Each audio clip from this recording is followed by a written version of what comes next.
Ramai ada niat nak pergi haji. Tapi itulah, niat dalam hati je lah. Tabung masih RM0. Kos haji makin mahal weh. Kalau tunggu nanti ada duit, nanti tu tak sampai-sampai. Sebab tu sekarang orang bijak tukar strategi. Dorang bina dana haji guna emas. Emas ni kalis inflasi. Nilai dia bertahan lama. Bukan macam duit kertas kita. Paling best, boleh beli konsisten tiap bulan. Tak beban pun poket tu.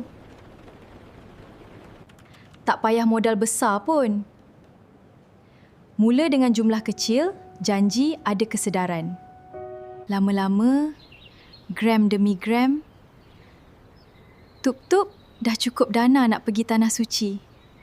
Nak mula simpan emas public gold? DM aku sekarang. Aku guide sampai jadi. InsyaAllah. Jom!